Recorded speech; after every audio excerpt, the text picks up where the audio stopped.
creativity and curiosity are kind of the holy, I was going to say, dyad, the two things that have never let me down. The other thing that people hire attorneys for is their nervous system. Yeah. Attorneys have the most highly regulated nervous systems, probably of any profession in the country. The most important thing about AI is knowing that it's not human. I think it's important. Like, that's the one thing AI will never be. Their job is to just consume and to grow and to do whatever it takes to be successful with no regard for anything or anyone else. You would call that person a sociopath. Nearly everything we own exists on somebody else's platform. And we've boiled like a frog to this, where now it's the norm. Convenience traded for sovereignty. Welcome back. It's a new episode of Agents of Change. I'm your host, Justin Tannenbaum. This episode is presented by AppStream Studio, and I'm stoked to have a friend, brand strategist, Bitcoin maxi, artist, and probably most important husband, father, and the man, the myth, the legend, Mr. Jonathan Sexton. Welcome, my friend. Oh, you left off youth basketball coach. Shoot! Thank you. Shoot! Thank you for being brave enough to invite me to your podcast, Justin. I'm super excited to have you here. I'm not sure if you listened to the last episode, but I'm trying out this new thing with our guests. And in our last episode, we had Mr. CPG, Jeff Siddiqui, and he had left a question for the next guest to answer. So let's jump right in. Sweet. The question was, how is artificial intelligence impacting your real life? I think the way AI is impacting my real life, that comes like just top of mind, is it's become the new let's talk about the weather. Everybody wants to talk about it. So like I can talk about AI in the grocery store line. I can make a comment about AI and at the picking my kids up from school. It's just become, from like a zeitgeist perspective, like completely ubiquitous.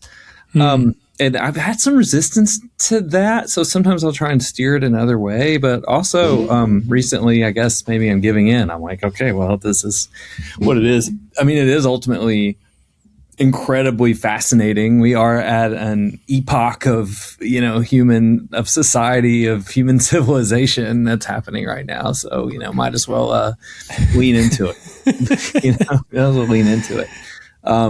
So that's the main way. And then, I made a chore chart for my kids the other day, which is funny. Trying to think of like all the ways I can help it. It can help me be more efficient in my just like mundane, what was the whole Buddhist saying? Before enlightenment, carry water, chop wood. After enlightenment, carry water, chop wood. But like, can AI carry water and chop wood for me? Not yet. It doesn't have hands, but I think there's people working on that. Is that a new offer coming from AppStream? That's right. I might know a guy.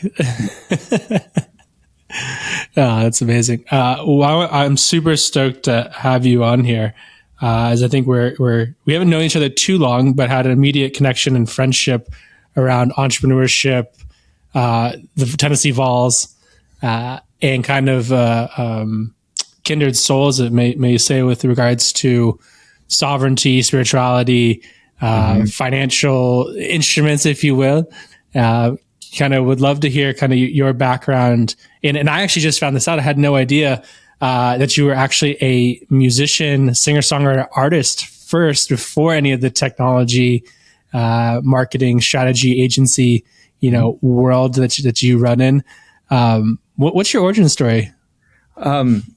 So I was and am a musician, songwriter, performer, but for many years that was my primary vocation, or was, aspirationally was my primary vocation, and ultimately is what led me to technology and business, although I didn't know it at the time.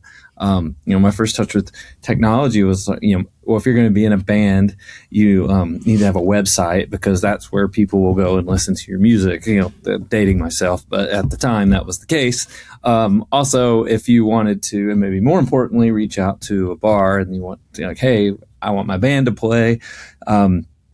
then you have to send them somewhere that has, your pictures, your content, your songs, your music, and, ideally lots of other places you're playing. So that's how I started to get into it. And then I got into, that's sales, right? Like I'm learning sales, I'm learning content development, I'm learning technology and web, and then they're like, the whole social wave hit, MySpace first and then Facebook and then on. And then you start to get into that. And then you start learning how the algorithms are changing every day, what you've got to do to reach your fans. Then they take all your fans and hide them behind the paywall of advertising. The creative rug pull that happened with social. So that's how I got into business. I didn't know that I was learning any of that. I went to college to be a kindergarten teacher, which I was never going to use. I was going to be a rock star. That was the plan. But through trying to be a rock star, learned a lot of other skills that have served me well over the last, years. That's really well said. And apologies of, I guess, once an artist, always an artist. I didn't mean that in a negative way, or that you're not still an artist. I laugh and I say that because the truth is, I wake up every day and I look in the mirror and I still see a songwriter. That's who I see. No one else does. My kids barely even know that life existed. People I work with, and Bitcoin and others. But inside, that's still who I am, and I try and bring that to everything I do. That creativity and curiosity are kind of the holy, dyad, the two things that have never let me down. Creativity and curiosity are the two things that have never let me down. And the more I can push and bring those into anything that I'm doing, I'm served well by this. And ideally the work and the community or the whatever I'm interfacing with is also. I love that thread. I'm going to pull on a little bit around curiosity.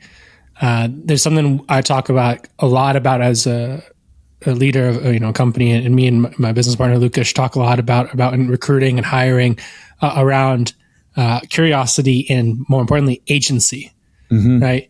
But I almost think agency stems from curiosity. Like, you have to just have this innate ability to be curious and to tug on threads and go down rabbit holes and tinker and test and try and fail and pick yourself up and learn something and just keep iterating and ultimately just not give up. And I'm curious, and we have a philosophical debate all the time internally, is creativity, agency, curiosity, you born with it or is it taught? I mean, yes. Okay. That is a tough one. I would say I was born with it, but it's been nurtured. My dad. Yeah, sorry to go all Sigmund Freud on you, like nurture right off the bat, but it's just like no, it's great. But yeah, I showed up that way. I mean, I didn't realize I don't remember being, as a young child, wildly creative. I just remember loving music. And I remember I was probably 15 when I started to play an instrument. I started to play guitar. And I remember the first time I picked up the instrument and I moved my fingers and I watched somebody else's fingers and I realized it just clicked for me in that instant. Enlightenment, again, instant, and slow and quick, was like, oh, I can do this. I can make things too. And from then, gloves were off. It was, everything was creative. And over time, I learned that even creativity expanded beyond my ability to make music. So now I can see how creativity is a part of my life every day. And I would say is my agency. I personally feel most in my agency, most sovereign when I'm being creative. And my preferred sandbox for creativity is art in the form of writing or making music. But, problem solving and a business leadership. I've been both a business owner, I've sold a company, and now I'm an executive at a larger company. I have to be creative every day to solve problems, to come up with new ideas. But I get energy from that. And I don't think everybody does. I've had to learn a lot of other skills in this life to survive. But if given the choice, if someone else would do most of my math and spreadsheets for me, I would be fine with that. I've figured it out, but I always get better when. But some people just thrive in that. Yeah. In that super structured, that's their zone. Whether it's their Myers-Briggs or whatever.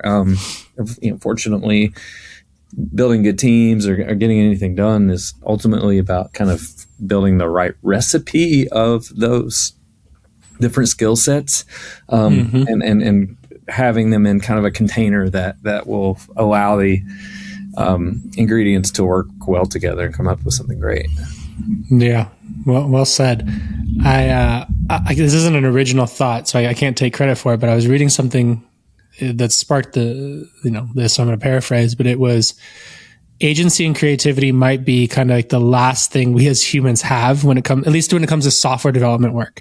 Like there's like the ability to create now is relatively easy with all like the agentic tooling and agent tools, especially in like the software development world. That all there's really left to do is like explore and be creative and push the limits of what these tools can give us through your creativity, right? It's no longer not excuse of like, oh, I don't know how to code. I don't know the language. I don't know this, that, and the other, right? But now it's a limit of like your imagination almost to some extent. And then perhaps like there's limits of like the underlying models and like your token limits, perhaps, which quick plug for my own blog. I recently published an article on the new measure of productivity is tokens versus human capital. So token capital versus human capital, I think is really kind of like the future. But again, I'm stealing that from Brett Taylor, I think who went on a podcast and talked all about it. But I had to write down my own thoughts on that whole concept around like token capital versus human capital, or like productivity and outcomes versus human productivity, which was traditionally measured off of assembly lines and et cetera. That basically is made up like the Western world way of work in white collar work versus like what it is today. So you talked about how, AI impacting and being this generational epoch of the future and where things collide and come, and it's a wild rabbit hole to go down and mental model to shift if you start thinking about productivity and knowledge work in a different way than any MBA has ever taught anybody, or that anything in the Western world has ever measured human, productivity or human capital or human output in the form of like performance management, etc. Like is a wild, almost like crossing the Rubicon that we're at, I think in today's world. This is funny you bring that up. I had just heard something, also not an original thought, but nothing's original. But Nick Thompson's the CEO of The Atlantic, and he has a daily most interesting thing in tech blog. And it's a piece I saw yesterday on how token maxing is actually not as productive as you would think. And there's some reasons. Because companies, I think the context was if companies are kind of evaluating on token usage, then it incentivizes a lot of kind of wasteful cycles. And I think that's probably a good analog to use of AI in kind of daily life, because when we talk about human productivity, I just start thinking about like Protestant work ethic and this idea that in the part of the world where we live, in the kind of embedded fabric of our humanity of the last couple of thousand years, even, is this idea that like good boys and girls do lots of work, and I love that. I am a hardworking. I was like, my dad and mom were both essentially blue collar workers. My grandparents were as well. Like my great grandfather was a sharecropper. Like, I have just generational hard coded DNA to be a hard worker, and I take so much pride in it. Where that bites me is when I think about being creative. Rick Rubin will often say, likely the most quoted of advocates of creativity. Make sure to take time to do things that feel like a waste of time, because ultimately it's the open space that is kind of where you got to leave a little room for the good stuff to come in. And that's the part of being human. That's the part that, I never want to say AI can't replicate, because eventually, whatever, maybe it all will be replicated, and it's like this whole kind of Russian doll thing going on between nature and humanity and AI. But to get less kind of Asimov about it, that's the space we can fill as humans. So, finding the right, dare I say, balance between, being productive, work hard, output, and leaving some space for just like the magic to happen, for serendipity to happen, for all the parts of life that we believe in, most humans believe in, but are often scared to say.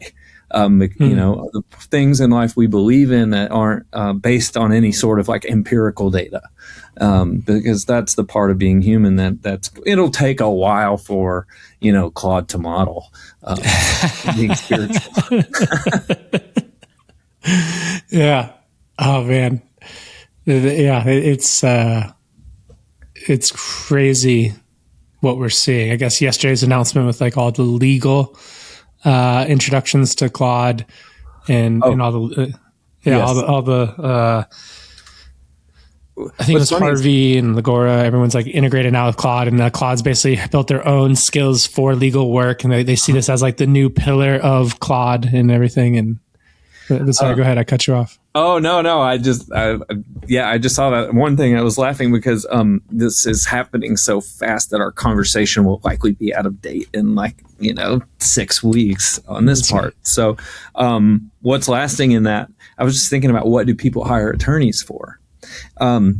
It's certainly true. I think that attorneys' business model, you're married to an attorney, so you would know this better than I do. But the outside perception is it's the business model broadly is hours based, a lot of paper pushing.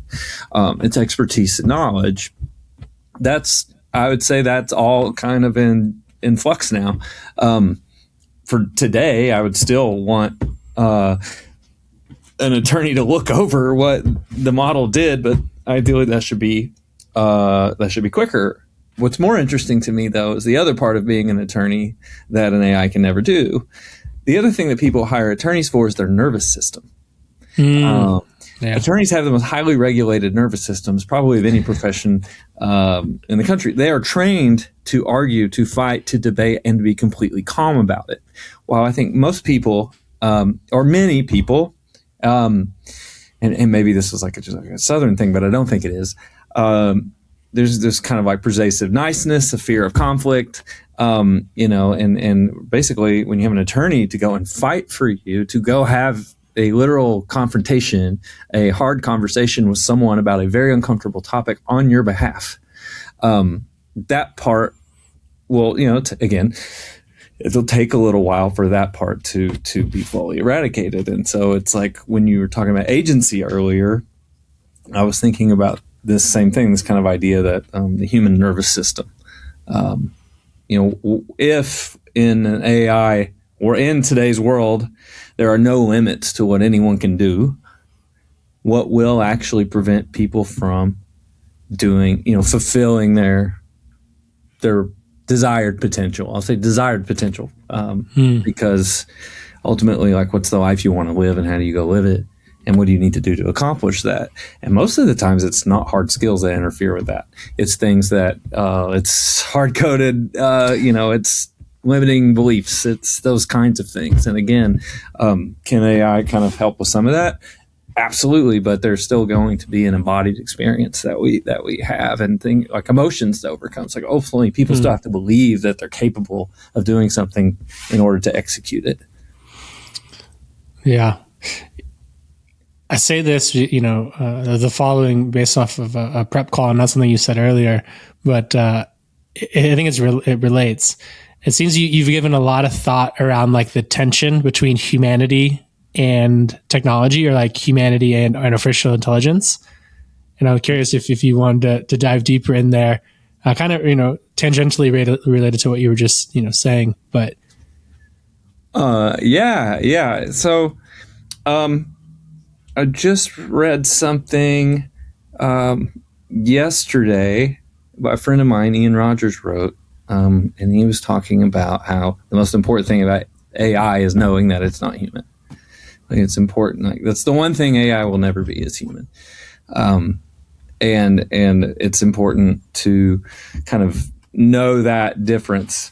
And it's like, okay, so when I'm working, let's say when I'm writing, and this could be work writing about Bitcoin for Unchained, or other projects that I'm working on that are more personal. There's some days I feel like I'll log in and there's just some days I feel like I write better on my own. And then there's some days I feel like the model is killing it and it's helping me. And then there's some days it's like in the middle. I feel like writing with AI when I do that, which is super taboo in a lot of circles. So I've been trying, but it's very important to me to make my own decisions about how to use technology in my life. And ultimately it's like, if I can write something that will still make me cry, then I think it's still an embodied experience for me. If I'm just like chucking out AI slop, that's not an embodied experience. And so ultimately, I think there's kind of two roads here. And one road is where you get enough kind of agency over the tool set where you can use AI to amplify your existence, your life, what you want, or you phone it in. You phone it in, and it's, I don't know if it's like running you per se, but yeah, you are kind of outsourcing your best, human stuff to the machine, not thinking about it. And that's what I've seen with like college professors talking about, like, oh, these kids, they just send in the assignment and they're not doing their own thinking. They're just like, here's the assignment, make me something, submit it. And they're like, they're like, great, that was efficient, because the student doesn't really care. But, the idea that the best thinking is actually done by many people, myself included. If I want to know what I really think about something, I need to write. Yeah. And I still can't quite get there with the models. I just can't quite get there. Although it does present really good, AI can present really good contrast for me. I can work with it, and it will say something back, and I'm like, hell no. Like, no, that's wrong, which is helpful. Contrast is helpful. Carla Reeves was did a piece. I found this, and she was saying, this was in the Ian Rogers piece, starting to compare this idea of AI personhood to corporate personhood.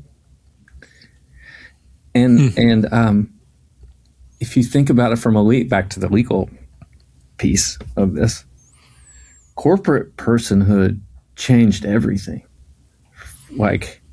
So I believe it was the late 1800s when the LLC, I don't know if it was actually the LLC, but corporations were granted the full rights of a human from a legal perspective, but with none of the accountability. If you think about, you can think long about the impact of this on society. It's massive, because now corporations can do anything with no rules. And I read one author say once that, like, what is so then a corporation's primary reason to exist is to make money. It's to provide value to shareholders, consume, and to grow and grow and consume and grow. But it has no, and it does not carry with it the responsibility of, necessarily built into the entity, into the corporate personhood, the responsibility of caring for the people, the environment, anything else. Like, there's very little sort of built-in accountability. So if you were to describe a person in this way, this person, their job is to just consume and to grow and to do whatever it takes to be successful with no regard for anything or anyone else, you would call that person a sociopath. So when we look back at some of the more like significant kind of evolutions of the last 150 years, like that's a big one. It doesn't get talked about a lot, but it matters now in the sense of like, when will they be given some sort of like legal status as a personhood? When we talk about 3 to 5 years, like I don't know if it's 3 years or 30 years, probably not 30. But that's intense to think about. It is. Man, I hadn't even gone that far yet, but it's not out of the realm. And I think, again, speaking of legal, like laws, at least U.S. laws, always, lag behind anything technology forward, right? But I mean, I know there's big discussion in fintech world about agentic wallets, right? So having that these agents can have, well, exactly that, right? The equivalent of like a bank account or a wallet where they have some store of value and they can barter, they can purchase things, they can trade things, they can, I guess fundamentally at the core, like provide a good or service and extract value or create value and extract value, right? And that's a wild mental model to wrap one's head around. I'm kind of also curious, in your day-to-day work, right? Putting your day job on the line. Are you guys at Unchained, and maybe share what you actually do with the audience for your day job? But are you guys starting to think about like agentic solutions where an agent might want to have access to a 401k or a self-custody, an IRA of a store of value vis-a-vis Bitcoin, or are you thinking about that at all? Or like that? I know it's pretty way out there, but like, I don't think it is way out there. It's certainly not. So the Bitcoin Policy Institute published a study maybe 6-8 weeks ago, and they ran, I think, 9,000 different AI models and scenarios, and trying to discern if AI agents would prefer Bitcoin stablecoins or fiat dollars. I think 0% chose fiat dollars.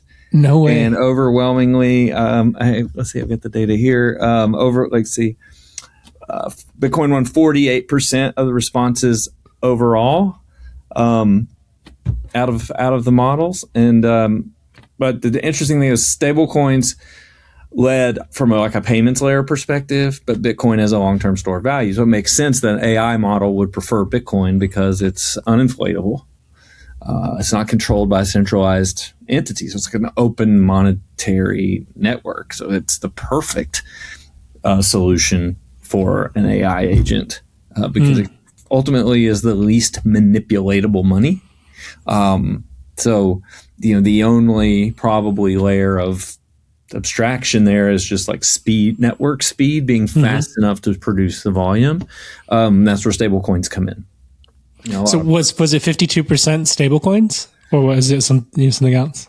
That was it. They tested 36 frontier models from Anthropic, OpenAI, Google, XAI, DeepSeek, and Minimax across 9,072 open-ended monetary scenarios designed to be neutral with no suggested currencies or predetermined answers. Bitcoin came out on top in 48.3% of responses. Stablecoin second at 33.2%, fiat at 8.9%. Not one model out of 36 picked fiat as its top preference. For long-term store value, Bitcoin share rises to 79.1%, the strongest single consensus in the studies. Almost 80% of the models for long-term store value chose Bitcoin. That's amazing. And so, I think that we still live in a world from a Bitcoin perspective where most people still think Bitcoin is a crypto. It's no different than the other cryptos. And if you are crazy enough to have crypto, you probably do prediction markets too, and you have a Coinbase account. So that's not all entirely true. You asked me what I do every day. I work at Unchained, and we're essentially a financial services for Bitcoin only, and specifically for Bitcoiners who want to hold their own keys, which is kind of the most secure way to hold Bitcoin. So quite, from a technology and security perspective, the most conservative way to kind of hold and maintain your Bitcoin wealth. So that's what we do.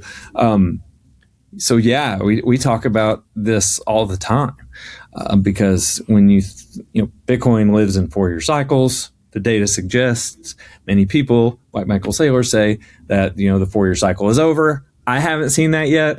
That doesn't mean it's not true or impossible, but right now, like the data looks to be like on track for the 4-year cycles, which means that if you look at Bitcoin in a 50-year window, or even a 25-year window, right, like by 2050, Bitcoin is going to be exponentially higher than it is today. And that's very much likely to be driven by this agentic need for a settlement layer of currency that makes sense within the kind of financial infrastructure that humanity and agentic, I don't know, what do you call agentic humanity? It's not human. Humanity agentic. And agenticity is kind of operating on.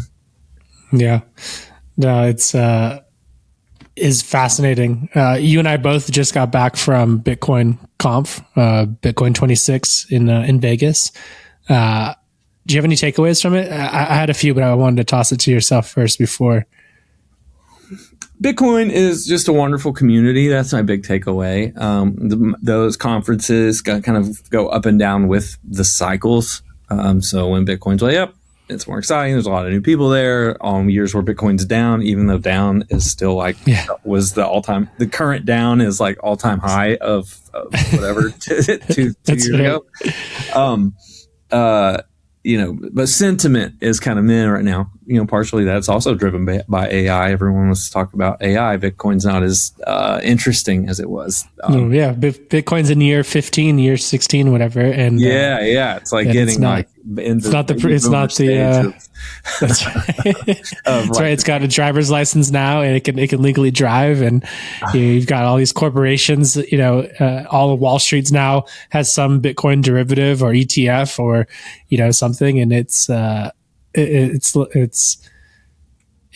a little of its technology du jour, we'll say. Yes, but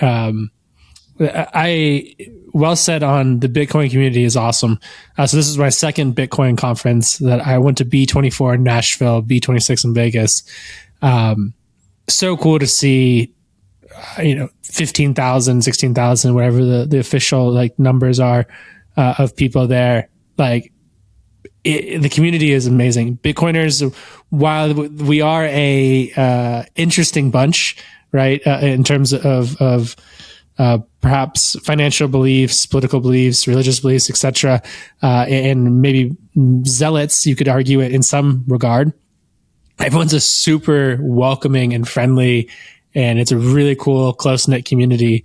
It's very welcoming, whether you are, a day one Bitcoiner and you are orange-pilled maxi, or this was your very first intro to what is a Bitcoin. It's super accepting of everyone in between, which is awesome. I think the other interesting takeaway for me was, I didn't realize how big the financial services Wall Street had gotten into Bitcoin. And so seeing guys, and girls in suits and ties, walking around the Bitcoin conference and the real enterprise booths and exhibits and the Wall Street firms having people there, and not just marketing associates, but managing directors, VPs, people I ran into at the craps table. It's oh wow, I completely forget that it has reached the enterprise and Wall Street, right? And so that was always interesting for my point of view of it. It's here now. Yeah, I mean, yeah, that's right. It is here, and I don't see that genie going back in the cave. I don't see like the Bitcoin economy is so strong. Like, and I think, even you and I talked about it. But you saw the Square booth, right? When you were there? Yeah. They did an excellent job. Absolutely crushed it. Like, not just from a exhibition standpoint, but like experiential. Like they had their whole setup, and I think I'm stealing your words, but like their swag was almost like streetwear, cool, like awesome. But I think they had a pop-up coffee shop that was accepting Bitcoin payments via Lightning Network, and obviously Square, being there, having a Square reader, and just like really driving that, I would say, Main Street adoption was awesome. I always love the Bitcoin art and like what Bitcoin Magazine does for like Bitcoin art. That's always really fun to like go check out and see. And the wallet providers was really cool for me this year. Shout out to Trezor. I actually got my Trezor right here. Oh.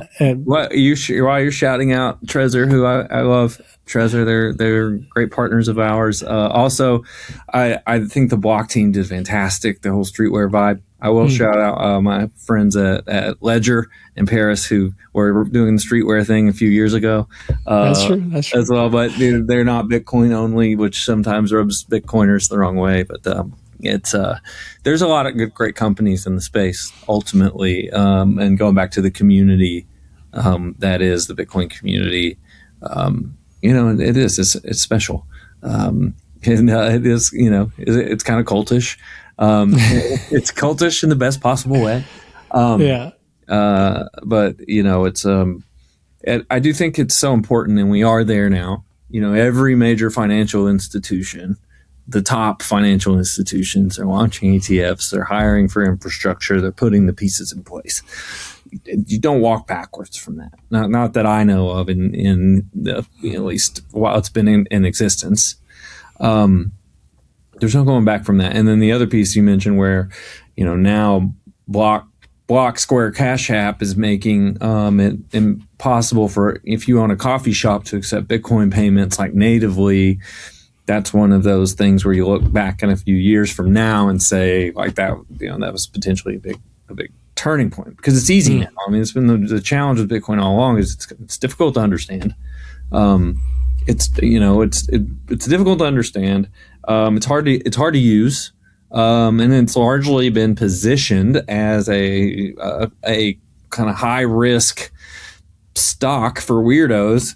And, that's slowly being walked back by Wall Street and others. And there's trade-offs with that as well. It's not as punk rock as it started. It's how it started, punk rock and anti-government. And then it grew to a price to where, hey, everyone knows what this is now, even if they don't really understand it. They know what it is. It was like, really, I don't know what the date was that the Bitcoin price ticker started showing on every major news site, but whatever that day was the day that will never go back before. It was legitimized at that point.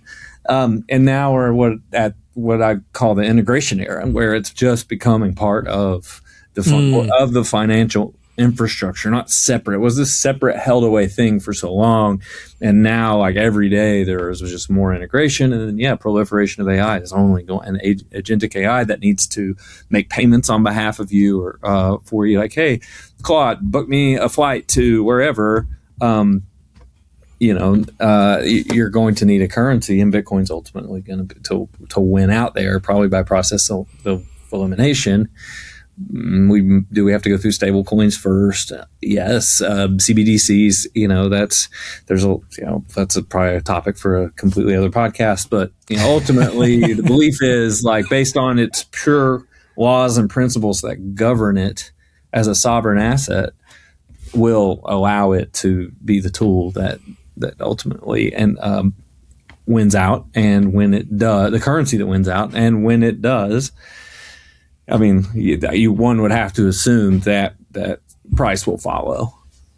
Yeah, I think you're right, and I think it's well said around, like, understanding Bitcoin, distributing Bitcoin, infrastructure Bitcoin, now making it easy to use Bitcoin. like paraphrasing what you said so eloquently, but that's definitely genie out of the bottle. No going back, no walking that back. Like the investments, the CapEx investments are so massive for the large FIs, right, into the space that I don't see it getting walked back, anytime soon. But I think one piece that's important to note here on this topic of Bitcoin is it gets overlooked, and I don't know if we'll get there or not, but the true believers, really understand the importance of ownership. And like 150 years ago or 100 years ago, or, in a time period ago, generations ago, people didn't trust the bank. You wanted cash and you wanted it like in your mattress. Or you wanted some in your mattress for a rainy day, and then you trust the bank with others. And we have evolved to this place where we don't own anything. We don't own anything. We don't, like, your money's at the bank. The bank has it, you don't. And you want it that way because it's backed by the government of the USA. But it's not just that, it's our data.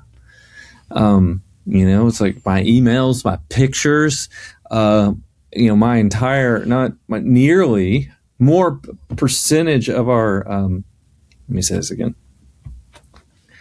Nearly everything we own exists on somebody else's platform. And we've boiled like a frog to this, where now it's the norm. Convenience traded for sovereignty. And that is something that Bitcoin has the opportunity to kind of act as a return to. And I think there's other interesting things going on the internet, as well as like allowing people to kind of return back to smaller communities online, a world where you own your own data, you own your own information, you own your money, and you can protect it, and ideally could withdraw it or withhold it when you choose to. And like flipping the model where it makes me sad that Amazon knows, and Apple probably know more about me than my wife does. That makes me sad. That makes me scared for my kids. So some technologies like Bitcoin, really are a shot in the arm against the kind of, enshittification of society due to technology-driven convenience. And Bitcoin alone can't do that, but I am kind of grateful to be able to get up every day and like participate in at least doing my small part to try and tip the scale back towards a sovereign, existence for humanity. Super well said. And continue to fight the good fight. Real quick before we wrap, two parting, one parting question, one parting ask. What's the question you want to leave for the next guest that they have to answer? I'm trying to think of something not AI related.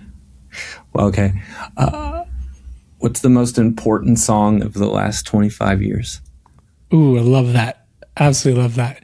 And then favorite ask, who's someone you would love to see come on the podcast? Oh, have you had Mark Montgomery yet? I have not. Will you make the introduction? Yes. I think he introduced you and I, so it should it should be easy. Well, awesome.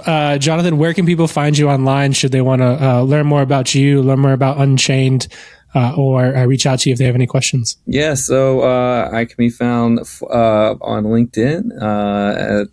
My name's Jonathan Sexton, at JSextonTN, and on X at JS The Wild. Wild is WLD, no I.